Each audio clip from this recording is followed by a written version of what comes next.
Evening. I just wanted to, we decided to hold a quick 30, or now we're down to 25-minute informational session on non-resident tuition policy.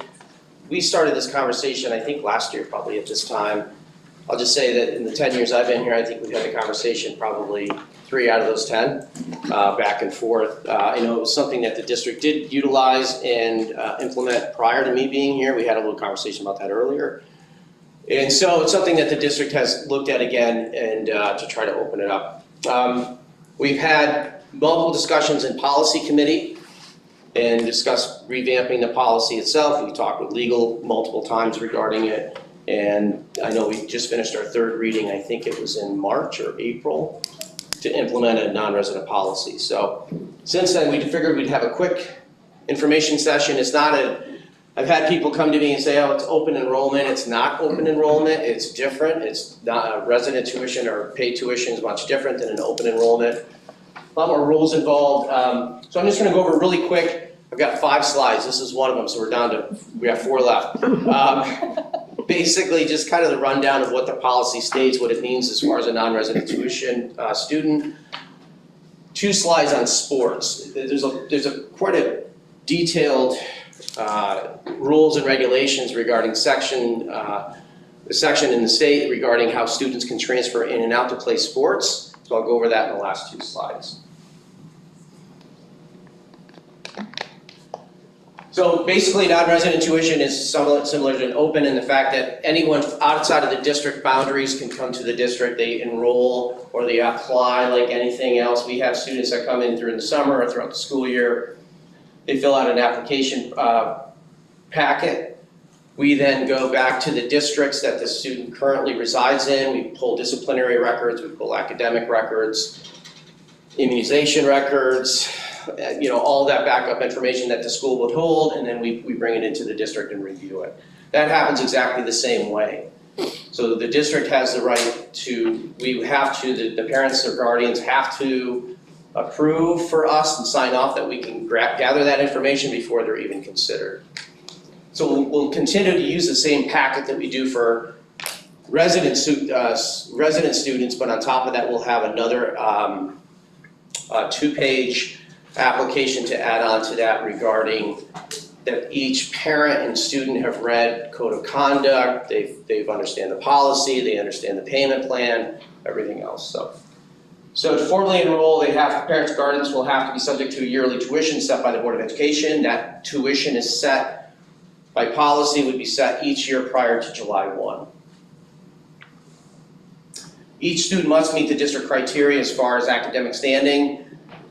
From previous district, we review disciplinary records as well.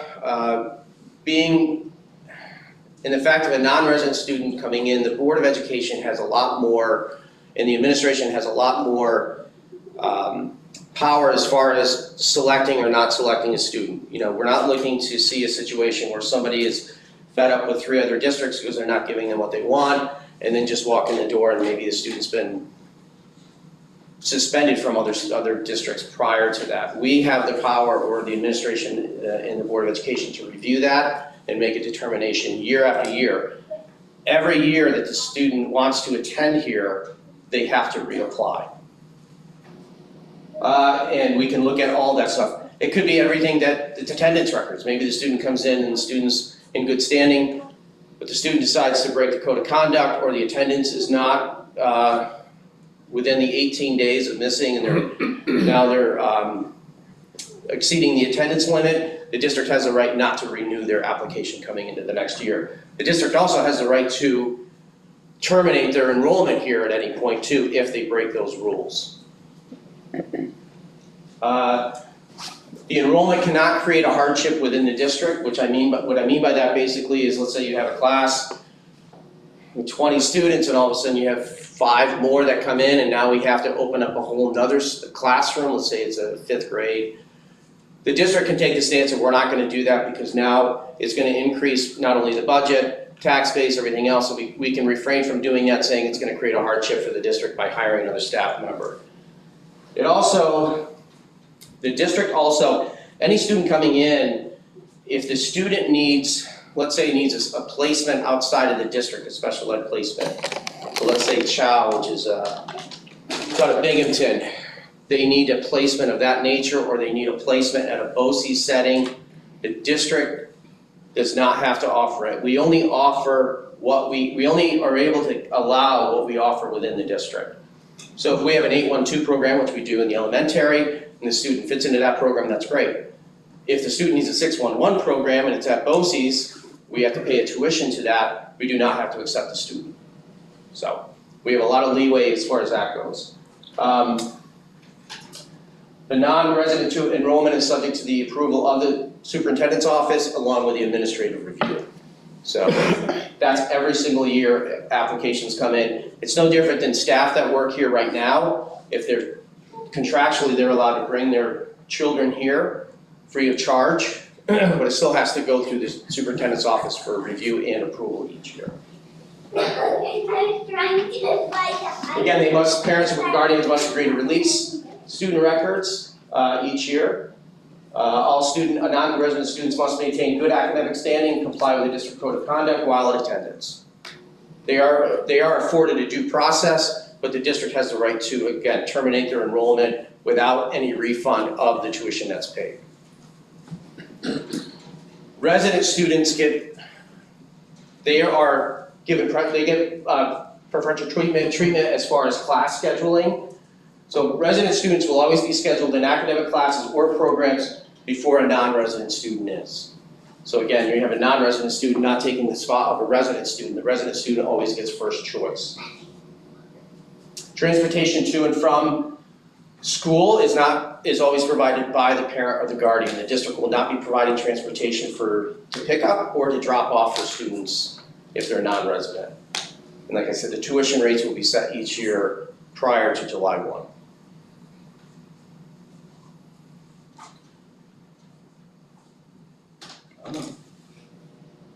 All right, now comes the sports. We're gonna try the easy one's non-varsity.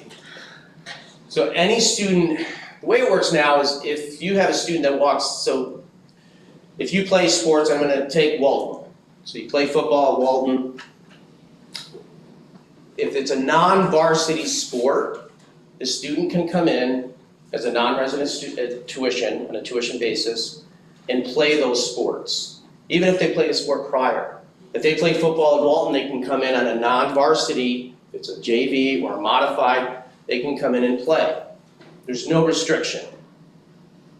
There's also, even if we merged, which we did merge with, let's say, South Department cross country, I think it was, that does not hinder them either. They can come in and participate non-varsity. The issue is when you come into varsity level, then there are barriers. So first and foremost, if the student, let's take Walton again, played football in Walton, junior year, comes in for senior year as a non-resident tuition student, they have to sit out 1 full year. So they would not be eligible to play that sport because they played the sport at the previous district at a varsity level. Same goes with if we were merged with a district. Charlotte Valley is a perfect example, merged football. Even the merger, I know it kind of doesn't really make sense on this one, but even the fact that we have a merger, the section looks at that also as if they played for the previous district. Even though they played for DA/Charlotte Valley, they actually have to wait. They are ineligible again for 1 year and they have to sit out. So that rule applies. Anyone else as far as non-varsity is a transfer, that there's a transfer paperwork that has to go through the section and it gets approved. The only way if somebody comes in and plays, let's say they did varsity football, they're not gonna play football, but they wanna play basketball. As long as they didn't play basketball in Walton prior to that, they can come play for us. So it's a little tricky. At the varsity level. At the varsity level. The minute they played varsity at Walton, they can't. Or if we had merged with another district and they did it, they couldn't. But if they did not play that sport the prior year, they can come in and play the sport the upcoming year. So a kid who played junior varsity or modified in the other school could come in and play varsity without having to sit out? Exactly, as long as it's not a varsity stamp. Yep, exactly. So we were kind of taken back about the merger situation. I'll be honest, we're kind of encouraged, smaller districts are encouraged to merge. We're encouraged to offer more to the students at either smaller district, larger district, we merge. It feels like a penalty in a way to me. I hope they look at that a little deeper going forward to say it's not considered previous, but it's not up to us at this point, so.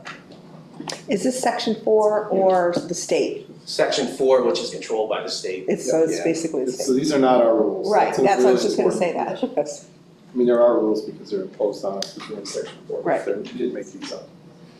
No, and I'm sure that they were put in place at some point because somebody broke the rules. Right, Or tried to yeah, break the sure. rules, and then Yeah. there was a rule for Or they everyone. created for super teams, and we could Yeah. recruit Yeah, teams. stacking. Yes, as long as all you would need was open enrollment, and you could have people recruited to come and Right. play. Yeah, Just time. And the rule goes for, I talked about our staff having in contracts they can bring their students, it's not unknown, it's not uncommon, a lot of districts do that, it attracts good staff. That rule applies to them as well.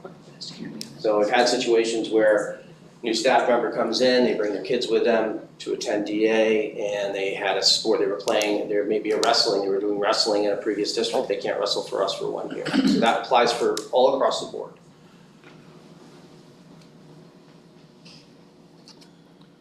Questions? I have like 4 questions, should I just prattle them all out? Let's go, yes. Okay, so number 1, with your policy in terms of transportation, and by the way, I live in Gilboa, so I'm kind of a trek, but you guys got a lot going on here that would be really exciting for my kid. But in terms of transportation, noted you don't drive out to wherever we are, but the policy does mention the potential of having like a drop-off site where maybe it's like at the border of Mhm. Delhi, and there might be, like how would that be determined? So that's question 1. Question 2 is, I saw your policy also addresses the specific circumstances for IEP, special needs kid. My kid has a 504 plan, do you treat that differently, and are there, because here it concerns me that at least when IEP, we would still have to deal with our own IEP people in our home district, which I assume that's because of policy, and that's Mhm. fine, but is it different for 504? So that's my, because my kid has I that. think it is. Also in terms of grades, like because of my kid's special needs, again, I don't, he has struggled some years and in other years does really great. It's very often about the teacher, so like if, for example, I were to put him here and his grades might fluctuate or, he's still trying to find his play, I am a little concerned about the provision, like if he has even one failing grade, he's out. Like if he just really struggles, my kid is high spectrum autism, kind of Asperger's, so like what happens if he fails one subject? But that's kind of part of his special needs, like is he out? So I just wanna understand, like, I get that you wanna keep out kids who are like gonna be your problem children and you wanna guard it, like that's totally fair, but so that's my 3rd question, and my 4th is about school programs besides sports. So in other words, like if my kid's doing the orchestra and like sports and maybe the crop programs, like are they equally as invited to those, or is it the same thing of like, well, if we're booked up, sorry, you can't access that program? So how does that work besides just the sort of varsity sports? So that's my question, so it's a lot. I'm gonna go back, we're gonna go back and then go to the front. So the programs, I don't think we've ever run into a situation where we said, okay, we're full, we're not gonna have a program like that, and we can't take in one more student. Those programs are still open to the student. I don't know of a situation yet in the 10 years I've been here where we said, we have too many, please go find another program. It doesn't happen. Yeah, it doesn't happen. Okay. Thank you, bro. Just saying. Please go ahead. Your other question regarding grades. I think that the policy is more of when you look at it, we have kids whose grades fluctuate all over, whether they're good in one grade level and all of a sudden they go to the next and it's just too much or whatever. I don't think that the district, and I don't speak on behalf for the entire district, I don't. But I don't think one grade or one class is gonna be something where the district's gonna go get out. Or, you know what, I think it's a combination. I think that this district here, I'll tell you, we do the best to make sure that our students are achieving at their ability and give them as much as possible. So I think, I look at this as a situation, let's say you have a student who not only is not attending, but now the grades are not there. And maybe there's a little discipline at the same time. It's kind of like a perfect storm. That's the situation maybe where it's gotta be reviewed and looked at. But the academic standing, again, we see it with students, it fluctuates too. So, I don't think anywhere in the policy it talks about they have to be passing all their classes or they have to have a certain GPA. Am I correct on that? Yeah. correct. Yeah. It says they must have a passing average in all subjects. So if they, But it sounds like you're flexible. yeah. Okay. I would- Again, we get, like, I mean, that's something that, again, when we wrote the policy, we're trying to also set a situation here too where it's not, I don't wanna say this, again, in a situation where you have students coming in where all of a sudden now I've got outside placements and it's costing more and more, and it's putting that burden onto the taxpayers who are non-residents.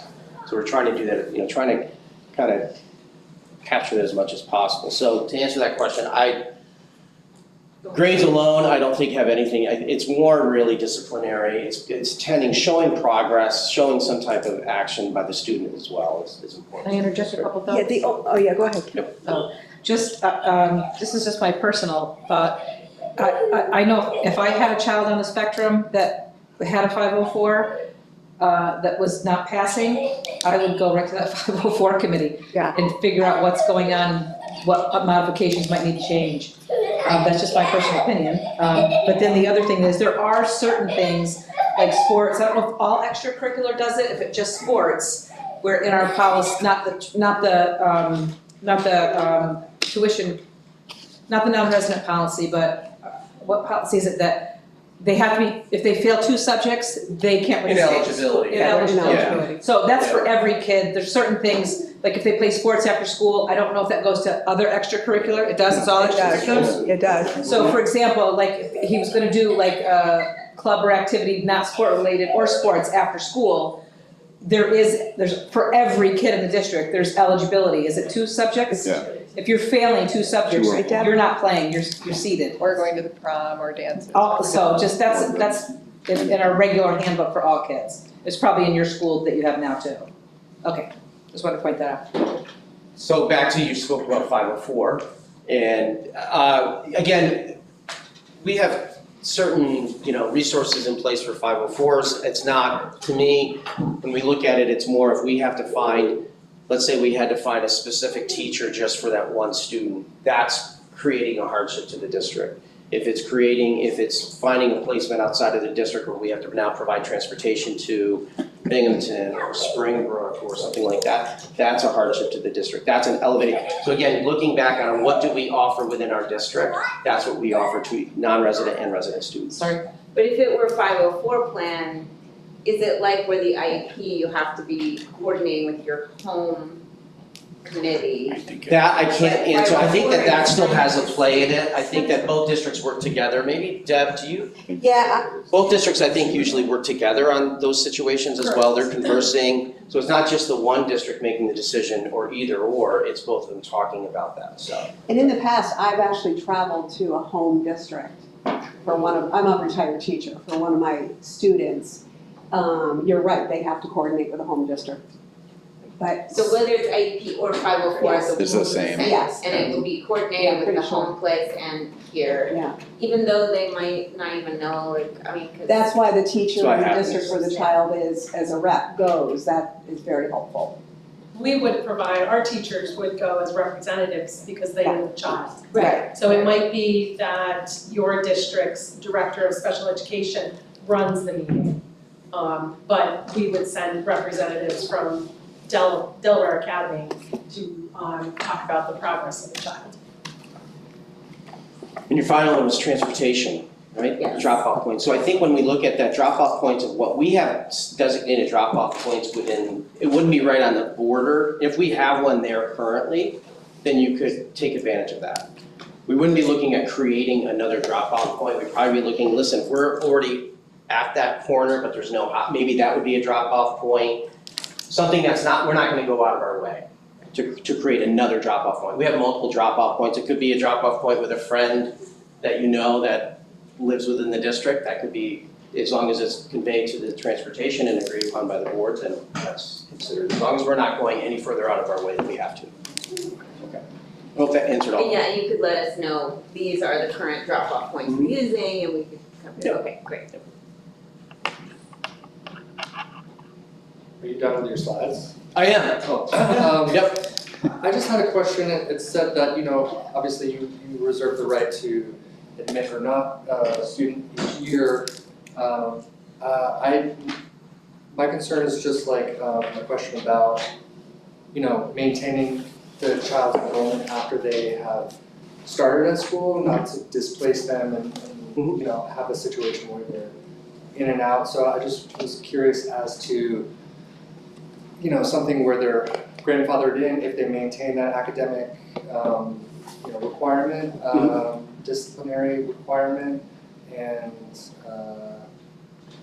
I don't know if, enrollment changes every year, or I don't know, just kind of You're looking for reassurance is what, yeah.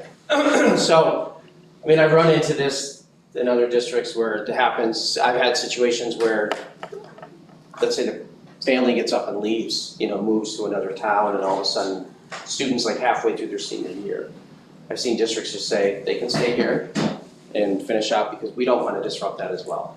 As long as, so I think that's a case-by-case basis. I can't really, I don't see the district looking at each application every year, and if the student's in good standing, everything's fine.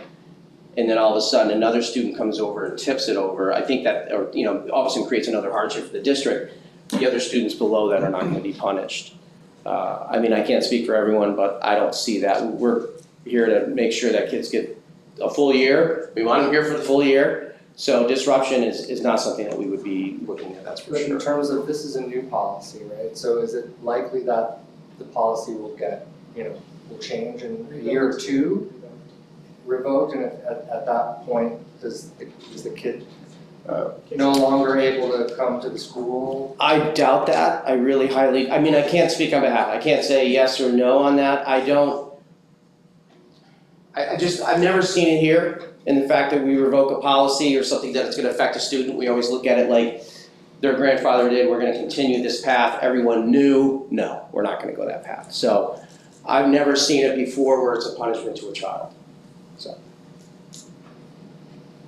Is that, you're done? Great. Perfect, all right, great. Kind of piggybacking off of that, my daughter will be starting kindergarten. She does have the ability to go to a different school, but we're right kind of we could go to 4 different districts right now. But we want to come here because the opportunities, academic opportunities, sports-wise, it is a better commute for us. There was a comment that you made about students that are residents will have a place in classes or, X, Y, or Z, the 4 non-resident students. So I just want to make sure that it's kind of reiterated that a lot of people are, if they are bringing their child here, they're bringing them for the opportunities. And it kind of, the way that was worded, which maybe it was more meant to say we are protecting our students here, our current students, our resident students are not going to miss out on opportunities because we're bringing in new students. But I want to make sure that it will be equal opportunity. If my daughter starts in kindergarten, she's here until her senior year, she'll still have equal opportunity to college classes and different kinds of training courses. Because that's a big. I would say, we're not at the max on a lot of stuff here. We have room for growth, and I think this is what kind of prompted the whole conversation with the Board of Education too. So equal opportunity, absolutely. Sometimes you run into that other argument of, well, my student, I'm a taxpayer and I'm going to do this and do that, and they kind of have that argument. So we're trying to just preserve and try to protect that as well. I really don't see, it's in the policy. I don't see an issue, and I don't know if Deb, you can chime in on something that I would really.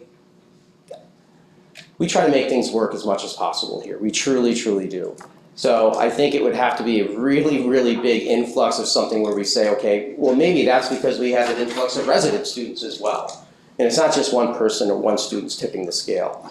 So yes, they will. Everything's equal. It's just that little bit of a treatment as far as, okay, we just want to make sure that our resident students get, it's an AP course or something like that. Again, we're not at max on a lot of that stuff. sometimes you see elementary grade levels that kind of peak a little bit depending on enrollment, but it's not that often, so. Again, I would not want to see personally, as an administrator, a student start in kindergarten, gain all these friends, culture, this comfortable setting that we have here, and then all of a sudden, 6th grade, one person tips the scale and say, well, no, you're not gonna get that. Right. We'll find a way. That's a huge. So we'll do the best we can, absolutely. And I think I just want to add to that, we do a lot of projections. So we take a look at how many kids want AP, how many kids want this, and so we plan for that. So we're not looking, we're not like, if we have, so many kids, we want to make sure that we can accommodate those students. So that's important in our planning the year before. I'll say too, the common theme of this whole thing, when we talked about it as a group with the Board of Education, was what is the goal? And the goal is to offer what we have that we really think is very, very good to other people out that are not within the resident and outside the district. We understand that housing is a very tough situation here. So we don't think, we know we have a great product, willing to share it, so. Questions? So you said that the tuition will be decided on before July 1st? Before July 1st, yes. And when will that be announced, like how will we find out about that and? We kind of talked about it about a half hour ago, so I'll let board members speak on that if you want, or Yeah, do you want, we do it till June, I'm not sure. yeah, our tuition, and again, this is fluid, this is something that we could change, next year if it, doesn't seem to be working in our favor. We were looking at $2,000 per year for the first student, and then if there's additional family members, it would be $1,000 per student after that. Thank you. Was there a master plan for that? Like what, like 2,000 January before or July before the school year, or 1,000 a semester? Was there a plan with that? When's it due? What's that? Like, when's it due? We had established that it was due prior to the start of school. That's where we are right now, yeah. And, with that too, we have it as far as if, for some reason, there's an issue, the student is let go from the district, there is no refund for that year, just so everyone's aware of that as well.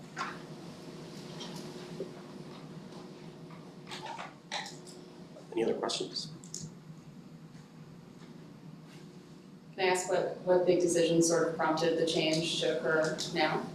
What prompted the change for non-resident tuition? Honestly, I think that we're starting to see some districts, you're starting to see consolidation a little bit more. I would say consolidation, I would say mergers. You see it a lot more with sports. You see some districts that are just kind of declining in enrollment that may need a home down the road as well. So I think, like I said, we talked about it a little bit. We've talked about it almost 3 times, I think, in the last 10 years. So kind of going back and forth. Again, we have a good product. We think that we can offer that. We also understand. We have a lot of people that say, hey, I would love to send my child there, but I can't buy a house in Delhi or surrounding areas. And we just kind of kept hearing that and listening to that. And I think it's something that we decided that let's take a try at it again. It was, how many years ago? 15 probably. So, let's see how it goes. Really took our time trying to evaluate and modify as we went and listen to, concerns that the board members had all brought up and really tried to, there's a lot of thought that went into it. Years and years of discussions since I've been here. Well, I just want to say, as the board, thank you for doing this. Like, I live in one of those peanut-sized districts where the best talent just keeps leaving. The population keeps going down. We have no programs. The fact that you guys have football and orchestra and really good And 504 plans and And things band, like that, yeah. and have a philosophy that the kids shouldn't fail if they have a 504 plan, that is not the attitude where I'm coming from. So I just want to thank you, and I'm really hopeful and excited to see my kid there. So just thank you. Any other questions? Is this definitely happening or is it still in the works? Definitely. It's definitely Definitely. Yeah, 3 readings on the policy. I don't know, it would be another long meeting to retract that at this point, so. I don't know if I wanna be a part of it at this point, let's go, let's just move forward, so. I think everyone's on board. Did you say there were applications here tonight or not? Yeah, there are some right there. So the only thing with those applications is those applications have to, we have another larger packet that has to be done, and that's through the registrar. So we can get that information to anyone who wants it and put the entire packet together. It's more, the other packet's a little bit more formal. There's some immunization records. There's things in there that state ed requires. This is just a supplement to the that application, that's all. It's on the website. On the website, okay, perfect. I don't have that one on the website. We could put it up there tomorrow. The registration. The supplemental, yeah, absolutely. So we can get that live this week very easily. If you want to take a look at it, that's fine. Sorry, and this applies K through 12, not pre-K, correct? Not pre-K, no, only K through 12. Thank you for clearing that, yeah. For the kindergarten kids, these ones require an old school, so for all of your paperwork to pull from. I didn't hear that, I'm sorry. These applications. Yep. They require an old school, my daughter didn't go to. That's fine, you just put NA on that. Yeah, and like I said, there's a whole nother packet that would go along with that has a lot more detail to that too. Yep. And we'll get a code of conduct. Yeah, it's got everything, yeah. A lot of that application here is more of, when you look at the regular packet, it talks a little bit more code of conduct, but it doesn't talk about that you understand the rules of the policy that's attached to a non-resident. That's all. So it's just like an addition. Is there a deadline to apply? If you have to apply by a certain date or no? I don't know if we have that I'm set just in the curious, policy. just to let them know here, I'm It's a curious. really good question. I think there was. I'm trying to remember the policy off the top of my head, I'm not sure. First go round, it would be extended. You have to do scheduling and all that, I would think, right? Yeah, I'm just. I don't think we added only because we didn't know what the timing was when we started, so I think it was a little bit more of a leeway. We could set a date, you know, I mean, it would probably, they're still working on the schedule. Oh, I guess early August, I would say the latest. Or July, should we do a? Yeah, probably, we can set something up and tweak it, just so we have that, give people time. I can talk to counseling tomorrow and make sure. I would say by probably the end of, what's that, go ahead. I was saying, no, we're done with the schedule. What's that? We're pretty good with the schedule. You're never good with the schedule, believe me, I know that. Usually the last week of August, they're like, oh my goodness. So, Would you recommend just talking to the registrar for that larger packet? yeah, I mean, it's online, like you said too, so we can pull it off of there.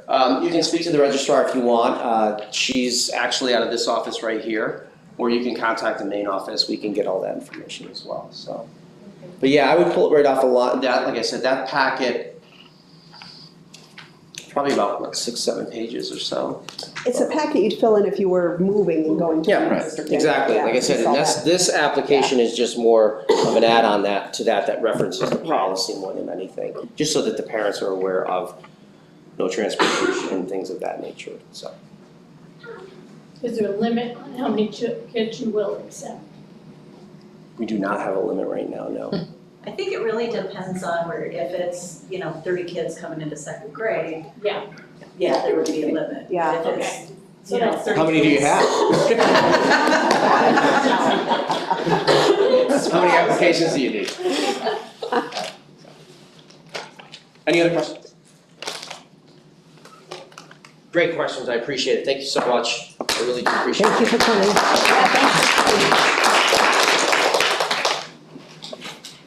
You good? Yeah? Thank you, have a good night. Thank you very much. Thank you. Have a good night.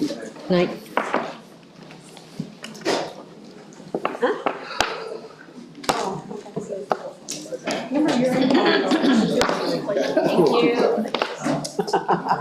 Oh, you don't want to do that.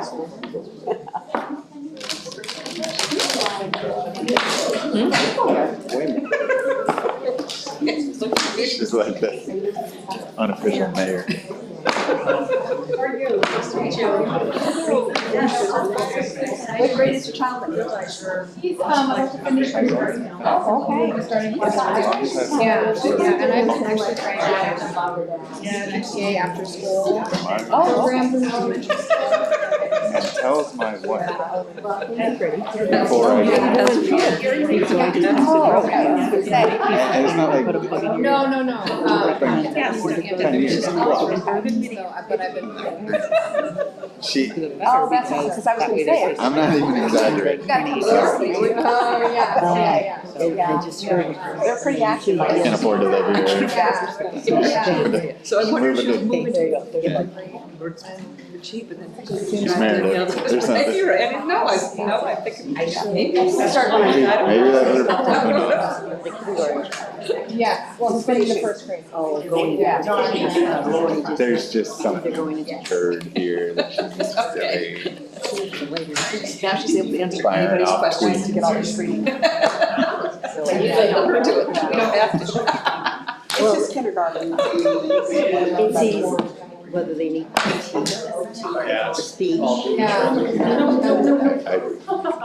have two questions, but I don't want to ask them up front. We're gonna do soccer, okay?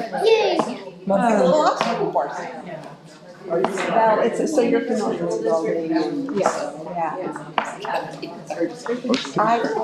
I'm elementary school, but I taught down middle school. Yeah. It was And it's on the cookies. I did. I was gonna get my coloring book, but they were no crayons. Just because I thought that was. Yeah, I did that and came back and. I mean, it's always.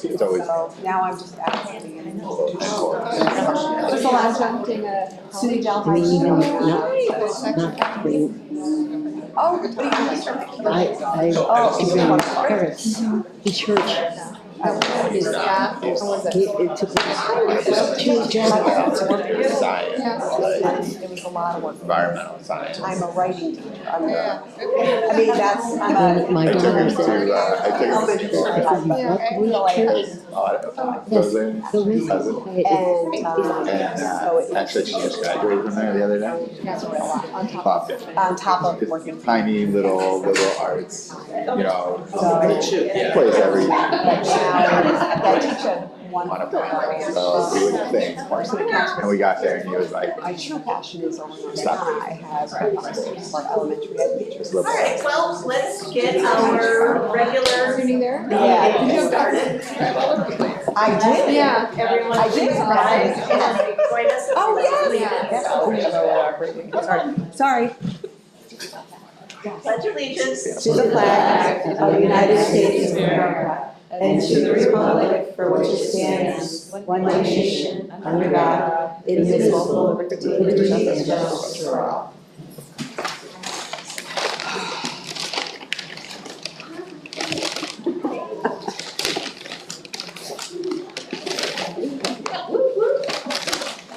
We have no presentations this evening, so we'll move right into public comments.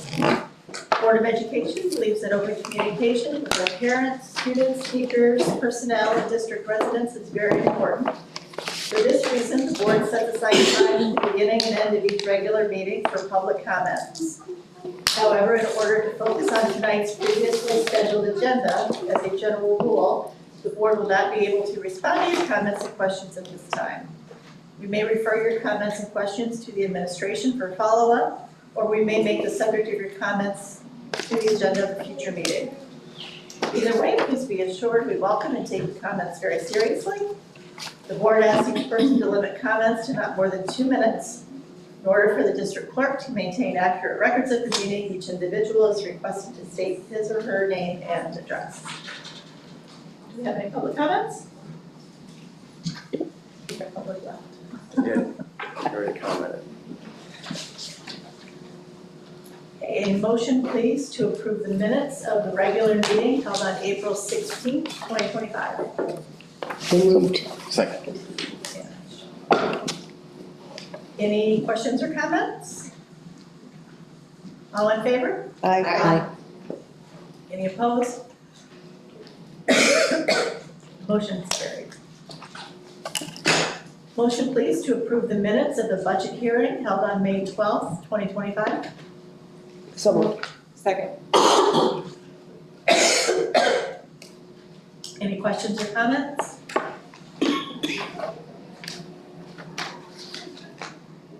All in favor? Aye. Aye. Any opposed? The motion is carried. We have our personnel recommendations. A motion, please, to approve the recommendations. Start with the retirements and go through our tenure. Move. Second. Any questions or comments? First of all, I'd like to say congratulations to the two people who are retiring. Multiple decades of service and dedication to the district. It'll be really sad to see them go. I'll do my best to try to hang on to them as long as possible. But no, I wish them the best of luck, and it'll be tough shoes to fill, that's for sure. As far as the 10-year appointments go, so Lisa Kolaski and I have had this conversation all year because her son's graduating. So those are my kids that graduated. It's the last of the last, right? I mean, you see them play their final game in sports. So this is the first of the first for me being superintendent for the first year. COVID didn't count. Everyone got tenure, everyone got paid, but it was great to hear. So the administrators come in and they comment on the teachers that are getting tenure, and so, or supervisors, and to have literally every single one of them say, if I had 5 more the same, or if I had a person exactly the same, I would hire them tomorrow. So without doubt, it was the easiest tenure situation for me so far.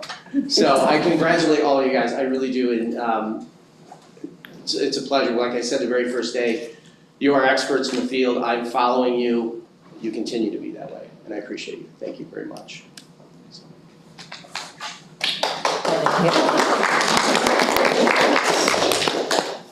All in favor?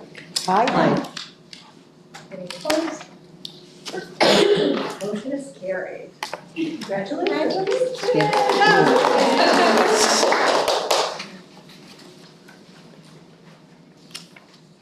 A motion, please, to approve the financial reports from the treasurer for March 31st, 2025. So moved. Second.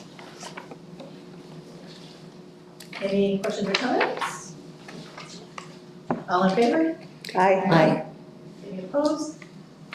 Okay, the motion is carried. And a motion, please, to accept the special education report from the Director of Special Education for the period April 17th through May 19th, 2025. So moved. Second. Sean? Any questions or comments? All in favor? Aye. Any opposed? The motion is carried. Principal's report.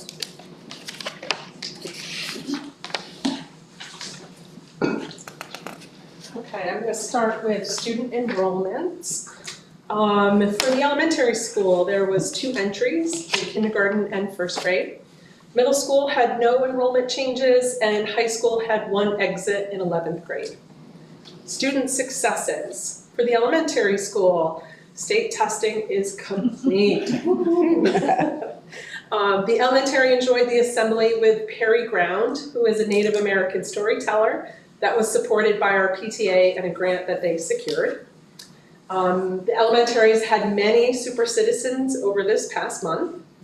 The 4th and 5th grade students are preparing for the concert tomorrow night at 7 p.m. in the high school auditorium. The elementary art show debuts tonight at 6 p.m. and will run through our final concert on June 13th. And the 2nd grade garden project is off and running. For the middle school, again, state testing is complete. We're very happy about that. And the 6th grade had a really successful trout release. For those of you who don't know, this is our 2nd year where Miss Julia Tash has raised trout within her classroom. Last year we broke a record, which I like to brag about, of how many trout actually we released. But they gave us fewer trout this year. But they had a very successful trout release into the Delaware River. High school. Congratulations to Rocco Schnabel, who was selected as the student for the scholar recognition, and to Miss Morgan, who he selected as mentor. Rocco, his family, Miss Morgan, Miss Trask, and Mabel Insurance, who were the sponsors, all had dinner at the banquet ceremony on May 12th at SUNY Oneonta. Students from the FFA traveled to the New York State Fairgrounds earlier this month for a conference. And we had 2 DA students, Marshall LaPierre and Anna Clark, who were awarded Empire degrees, which is the highest level of recognition. And we also hosted 12 German exchange students who were the counterparts to our German club exchange in November. And students in the Spanish club leave for their trip this Wednesday. So exciting stuff going on. Faculty and staff. For the elementary school, the faculty and staff have gone above and beyond to help cover for staff that have been out due to illness during this ongoing substitute shortage. And I do want to say for middle school and high school, it's the same thing. Our staff steps up every single day to cover classes and make sure that we continue to operate, and I'm very grateful for that. As with the middle school and high school, we are wrapping up our school year PD. Elisa Boyer just completed the Handle with Care training, which is a train-the-trainer certification training. In middle school, Ms. Trask led a session on how to organize your Google Drive to maximize efficiency. Mrs. Tucker presented on the dual enrollment process for teachers through TC3. And I just recently attended a PD at BOCES for restorative practices through the tiers, which was a great presentation on restorative circles and how they work within the classrooms. And our events, there is a lot going on in the next few weeks here. For the elementary school, they have their concert. May 20th is the 4th and 5th grade concert at 7 p.m. in the high school auditorium. And May 20th to June 13th is the elementary art show in the high school foyer. They have UPK and K celebration is June 11th.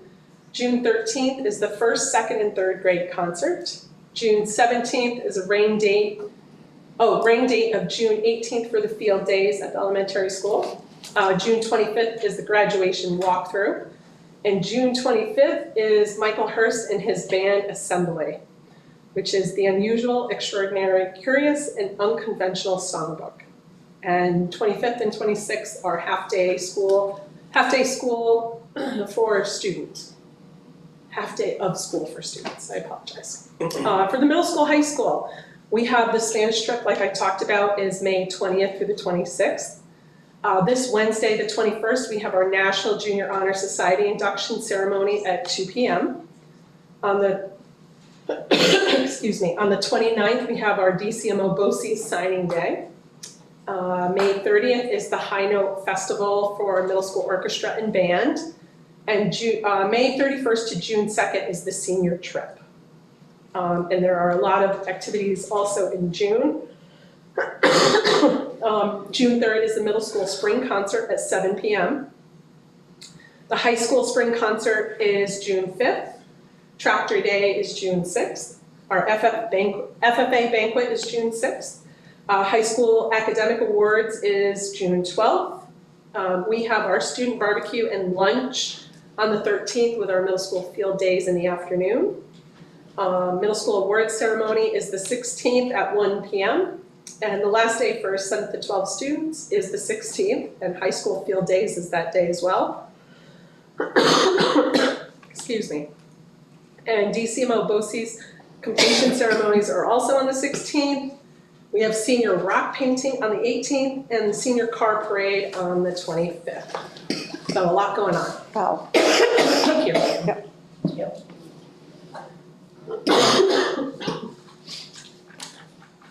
Mr. Schultz? All right. As we talk, this is like no different than any other board meeting. We talk about all the stuff that we end up doing and seeing, and I'm getting to see a lot of that stuff now, and it's amazing. So last week, it was it was 2 weeks ago now. I did attend the FFA convention in Syracuse. For 10 years, I've signed requisitions for them to go. This year I got to go, and to witness that is amazing. To walk in, first of all, I was at the fairgrounds in Syracuse. There are well over 3,000 students from all districts all over New York State. It's not like a 4-H camp. This is like cutting edge things that these students are, I was blown away just by that, but the way they're speaking, their officers get up and do speeches for the opening convention, and I cowered at it because they were amazing. No teleprompter, not one piece of paper, 15 minutes off the top of their head on some kind of topic that I would never be able to touch. So I give a lot of credit to our students. I said to Michelle Summers the second day, I said, every single student here has behaved. They are so committed and dedicated, and that's what they want to do, and it was amazing. And our students have been, like we had Marshall and Anna there, and congratulations to them, but just top notch all around.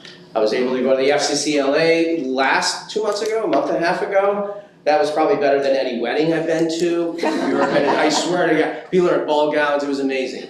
So when our kids, what's that? I tried. You did. Just the fact that what we are able to offer our students is amazing. And it's not even what we offer, it's what they put in is even more impressive. So it was really a lot of fun. They did bring a little bit of swag bags, I think, for everyone. They did have a card. They wanted to thank the board for providing transportation, providing, they do a lot of fundraising throughout the year to help pay for the lodging and things like that, but we did provide transportation for them, and just amazing all around, so.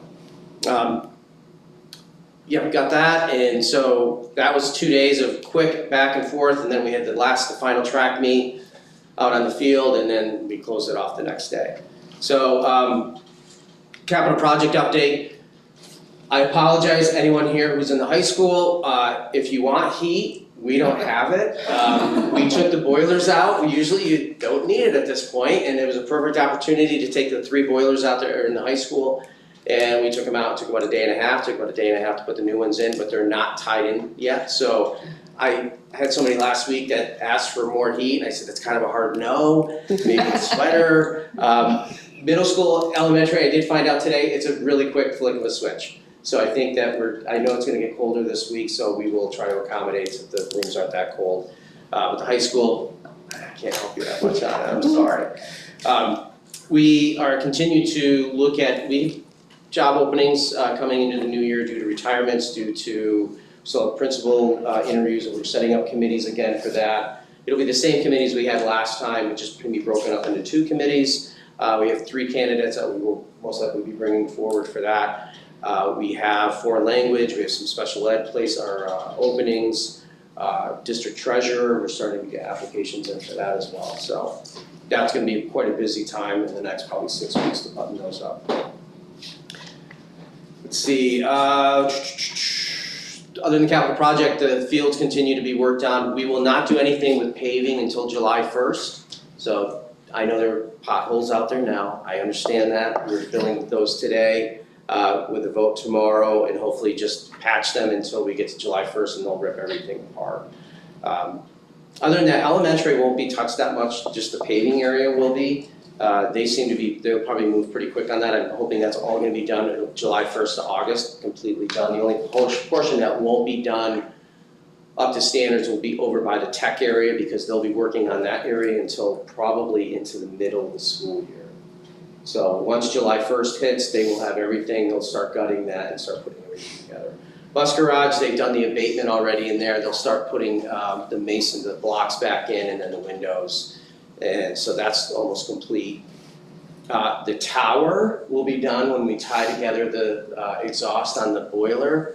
So that is gonna be quite a spectacle. They've got a huge crane coming in, they basically have to take that tower off and have the new tower ready to go to put on top. That's cool. So I will let everyone know when that happens, because I think it will be pretty interesting to watch. So they're building that tower as we speak, and we'll bring it and then put it up after, so.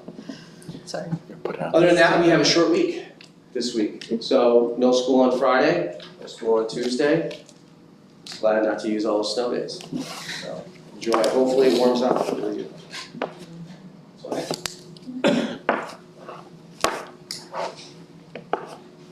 Board committee reports, DEI committee?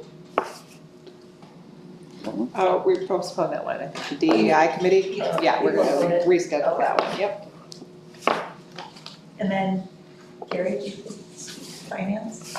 Yeah, we just, we held a quick meeting to go over the AL Kellogg quarterly review. We're looking around probably about 6.5% return. We took a hit in March.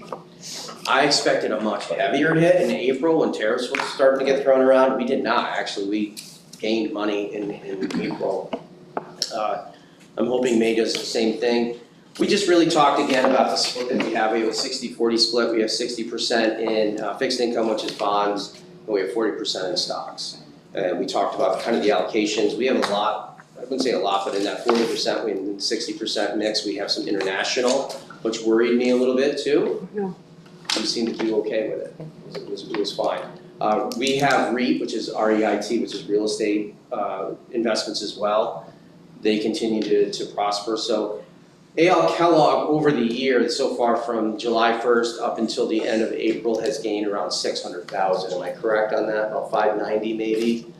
I'm hoping that we do even better coming in. The market has rebounded, so May and June, I'm hoping that we see a big return and maybe bring that back up to $1 million for the year. We continue to see the scholarship fund, which is AL Keller Scholarship, which we usually hand out about probably anywhere from 80 to 85 scholarships a year for previous or graduates. That number continues to rise. Probably the 9 years I've been prior to that, before we moved to One Digital, the total payout was around probably 90,000. We hit 100 at one point. Last year was $186,000 I was giving out to students. I expect that to be just about the same. So again, it's something that we can give our students. It's fantastic that fund is able to do that. It's interest only. We do not touch any of the principal in that fund. So it's been great. And again, AL Kellogg Memorial has been doing amazing. Usually we saw $30,000 interest gains each year. We're seeing double that right now. So the fund is operating really well. So we just discussed that. The AL Kellogg Committee? We met, we talked, no decisions were made, right? But we just kind of talked about some potential programming. We discussed a collaborative effort potentially with the West Corporate Center on PTA. And the PTA on West Corporate and the after school programming. We also talked about branding of the high school, middle school, and elementary school, like a new program. And then we're bringing Jared Campbell back, who is a musician, like a motivational singer for elementary and middle school. And I guess we're also gonna try to have a focus on high school because there's been a little bit more obvious,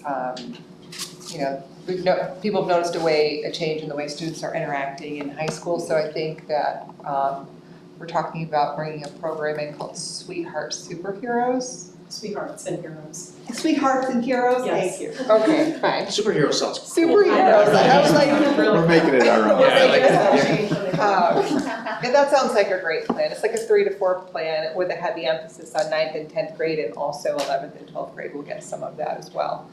But just in the early stages of those discussions. Anything else? I think you touched on everything. I think that was it. Okay. And policy committee? We just mostly talked about the cell phone ban that is now, is it in effect yet? I don't know. Not yet. No. Not yet. Next school year. Huh? Starting in that's what I meant, yeah, for the next school year. We just bounced around some ideas of how to handle it. We talked about I forgot what they're called. Yonder Pouches, which are sort of pouches that you put the cell phone in and there's like a little electrical thing or Locks. magnet lock, yeah, whatever. and the pros and cons of having that, or versus just having kids keep them in their lockers unless there's a problem. So we're just sort of discussing all that right now.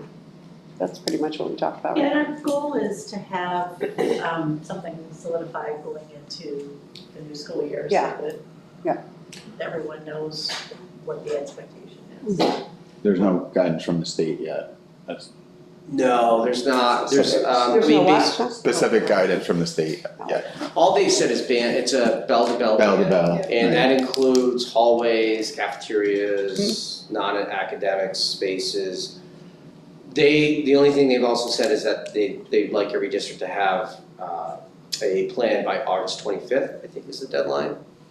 They are throwing a little bit of money in, like I said, $13.5 million out of a $280 billion budget is kind of pocket change. I don't know what that's gonna entail, maybe training, I'm not really sure, but maybe like a grant or maybe high poverty areas that capitalize on that, I'm not sure.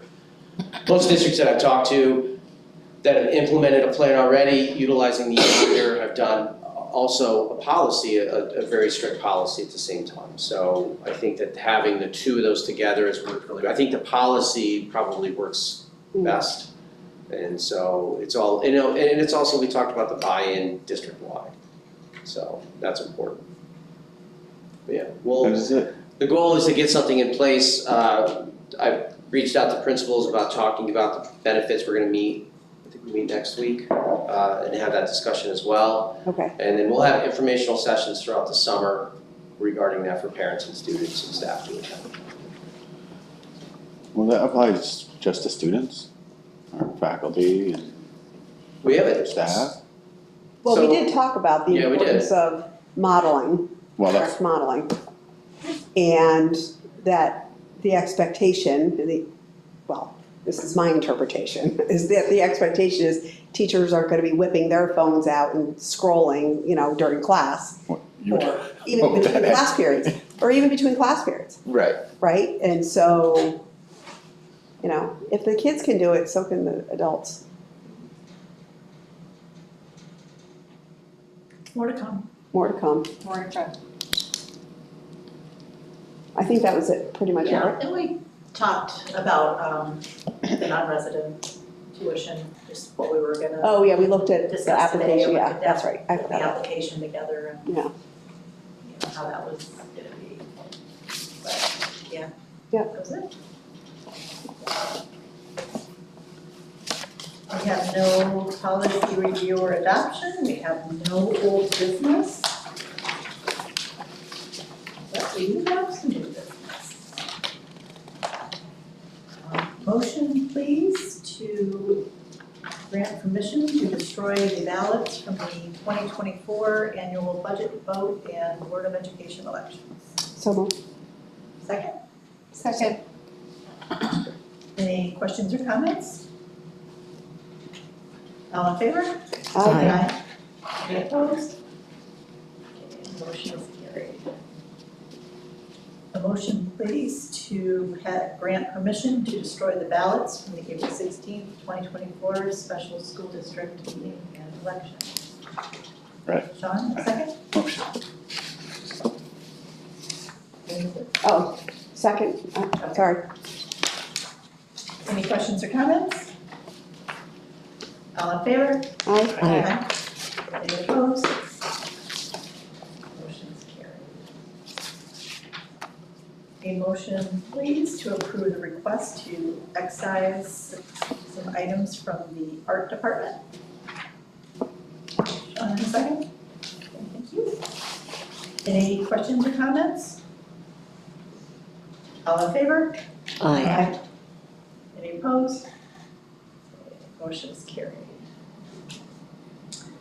Motion, please, to approve the co-curricular activity request from the FCCLA to attend the National Leadership Conference in Orlando, Florida from July 3rd to July 10th. The district will cover bus transportation to and from the airport and the cost for the advisor to attend. They've fundraised for everything else. Motion. John, a second? Second. Lauren, thank you. Any questions or comments? All All in favor? Do we, not that it matters, I'm just curious, do we know what airport? I hope it's not Newark. Albany, She usually I flies. think it's Albany. Where? She usually flies out of It's Albany? Yeah. Oh, Good question. huh? Good question. Well, it's current events. All in favor? Aye. Hi. Any opposed? Motion carried. A motion, please, to approve a donation from St. John's Episcopal Church in the amount of $165 and $137 for use in the backpack program. So moved. Second. Any questions or comments? Thank you. All in favor? Aye. Aye. Any opposed? Motion is carried. Okay, we need to set a date for our reorganizational meeting. There is a copy of the calendar. Bring your calendar over. Like for reference. Get it today? Actually, I took a picture. I'm gone the last week. Last week of July. The last week of July, I can only do Monday, Well, 28th. Supposed to. It's real, Right it's. now. Oh, it has yeah, to you be have a deadline, you should have it, I think it's the 15th. 15th, that's right. It is, Give it that. and I have a lot of nights already. Where are you flying out of from? No, I'm not, I'm driving. This is for reorg, right? Yep. I cannot do 2nd, 3rd, 7th, or 8th. What about 14th on a Monday? We, RSA. Yep, we're July 13th through 15th. 9th on a Wednesday, did you say no? That's good. 9th on a Wednesday? I can do the 9th. July We 9th. just don't know about that. He lives on July, that's the only Okay. nice Does he? weather here all. Would you say recent? We just need to know Seth, his schedule, if that'll be okay with him.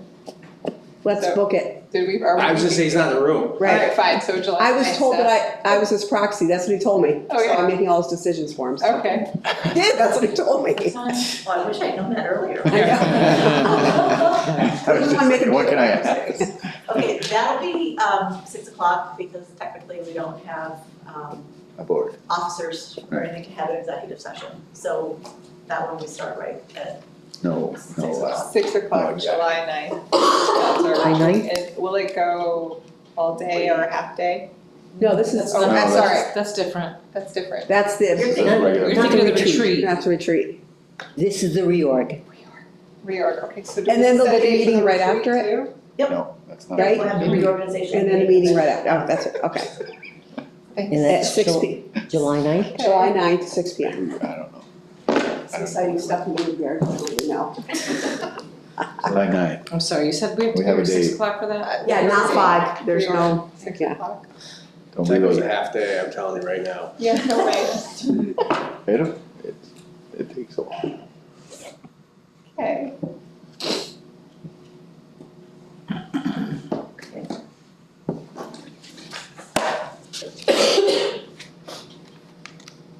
Motion, please, to approve July 9th at 6 PM for our reorganization meeting. Put Seth down for that. So moved. Second. Any questions or comments? Nope. All in favor? Aye. Aye. Any opposed? Okay, motion is carried. We again have public comments. Public may address the board. Yes? I'm supposed to state my name and where I'm from, Jill Coleman, Delhi. Just to thank Gary's comments from FCCLA and FFA. My children no longer are members, but both of my children were members, state officer, like a young lady over here. I still volunteer with both those groups, and I don't think this community realizes how hard Mark Klein and Terry and Michelle really work. And the people like the Brandenburgs and the Blackmans who work very hard to keep the SAP program going. So thank you for acknowledging them and the board for their support for those two activities. And on behalf of St. John's, that's the church I go to, any idea of how many children, maybe this is better for Chris Miller, that we're servicing with the back? I've been About asked this 26, fluctuates between like 26 and 28 households, Yeah. is that a fair? students. Students, okay. Students, yeah. So you may have like 3 there in the same household. Yeah, okay. We do a lot with that, that's a question that comes up, like how, basically, it's kind of like teachers have come to Chris and said, listen, I think this student or this child needs, we automatically put them on. So if there's anyone that, you see a situation where a student may need some help like that, please just let her know. Yeah. We can fund more than that if needed at any time. Please extend our thanks. I do, Yeah. at other meetings, but Yeah. sometimes some of the older congregation says, how many kids is that? Or- Yeah. I will share. Your continued support is very much. Yeah, very much. Okay, Yeah. thank you.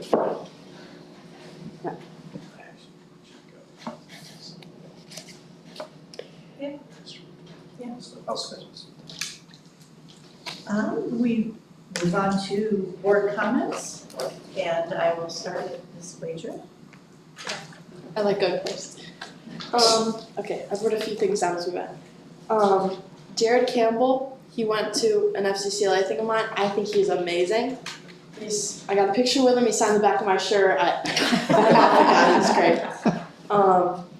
Very sad that Hairleg's leaving, but he's done an amazing job. I am gonna miss him so much. I mean, I'm leaving too, but I'm just glad he waited until I was leaving, because I would be way more devastated if he left while I was still here.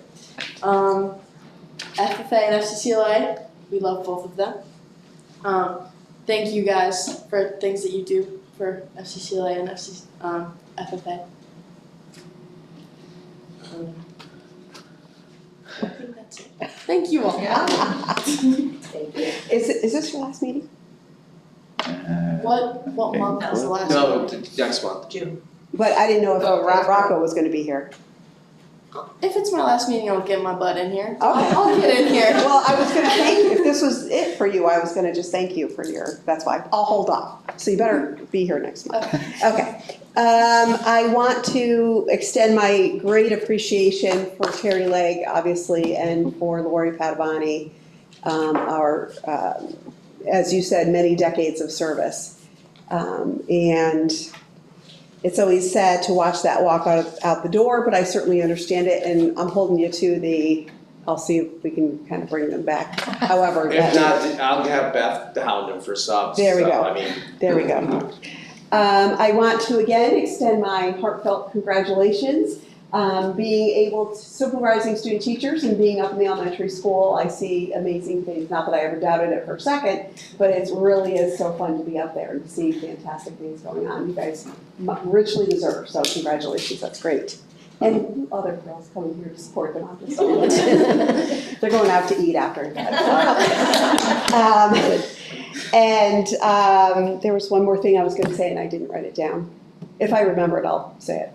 Just put your hand up. Yeah, I will. Maybe. No, I remember what it is. Just, I was very excited about how many people came tonight. Oh, right. For the and they were information. enthused. Huh? They were enthused. Yeah, very enthused. And so, yeah, I think it's exciting. That was the other thing I was going to say. Yeah. Awesome. It is. Mrs. Keller? I was going to agree with what has been previously said. Also the fact that we are a school of distinction for what we offer. As a retired elementary teacher, I know it starts in kindergarten or even pre-K. You can't have a school of distinction without all that building blocks down in the primary school and middle school. So they're very hardworking. I was also thinking of all the things that were said that we're doing here, and I thought of all the modified and Pee-wee this and Pee-wee that. My kudos to the parents to take their kids to all these events. They're taxi drivers right now. Yeah. Taking them to everything and keeping it all together. So again, they are continuing offering their children a lot of opportunities. I would say for the FFA people, bring your sunscreen and bring cool things. Oh, FCCLA, you mean? Oh, yes. Orlando in July, Yeah. yeah. Excuse me, yep. I didn't get It's invited hot. to that, and I'm okay with it. Yeah. It's hot in Florida during that time. I echo all of your comments. Hairleg has been here when I was here 30 years ago, so, and he kind of looks the same. So, but congratulations to both of our retirees, it's really exciting, and to our tenured staff. I also wanted to thank Carrie and the business administration, Sarah, for your hard work and all of your hard work with the budget, a responsible budget. I hope people come out and vote tomorrow. Yeah. And I'm really, truly proud of Sean, Seth, and Lucy for running again. This will make you going on 9 years, Sean and Lucy like 20, Seth and Lucy, like how many years will this like be? Anyway, it's very admirable to keep going. It's an important service. I don't see a lot of people lining up to do it, and I am grateful for your service and your help and guidance. And I did think this was your last meeting, and so I don't know if you're coming to the last. I mean, I hope I can. If you can, I just want to say that you're a very studious and ambitious young lady and an excellent representative for the student body, and I wish you all the best in your next endeavor. That's it. Yeah, I obviously echo all those previous comments. This is the time of year it's fun to be a board member and hear all the accomplishments and acknowledgements that the kids get. So I just want to, congratulations blanket to, all the kids and teachers too, being recognized for all the hard work that they do. Can I add to that? I had it written down, National Honor Society was last Thursday as well. Right. And to see the amount of kids that were inducted into that, again, I think our student body is made, and it comes from the staff too, they have drive, in which keeps them, you know what I mean? It's not great grades, but it's drive and dedication and commitment, and that starts at the top, it goes all the way down. So again, the National Honor Society students that were inducted last week I was part of that, and just so good to see some of those things. That's it. I know it stinks when it lasts, doesn't it? Kim? I just want to thank Carrie for putting on the presentation tonight for the public. I think it was an important thing to do and the right thing to do, and I think that the questions they had tonight were pretty good. So I think it was, I appreciate you putting that together and presenting it tonight. We had a good turnout.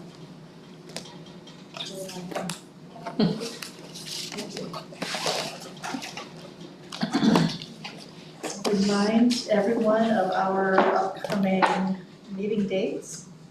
As noted, our annual budget vote and Board of Education elections are tomorrow, May 20th. In-person voting located in the middle school building, first floor between the gym and agriculture classroom from noon to 8 p.m. Signs will be posted to guide the public to the voting location. I think Mr. Schultz and Sarah will be camped out. And a chicken dinner. And able to Chicken takeout, right? answer any questions that you might have before you go in or after you go. Our next regular Board of Education meeting is Monday, June 23rd in the High School Media Library Center at 5 p.m. It is anticipated the board will convene an executive session at 5 p.m. and return to open session at 6 p.m. or as soon as executive session business is complete. The deadline for items to be placed on the board agenda is the Tuesday prior to each Board of Education meeting. If you have any questions, please contact the district clerk at 607-746-1306. And we do not have anything for a second executive session, so I will take a motion to adjourn.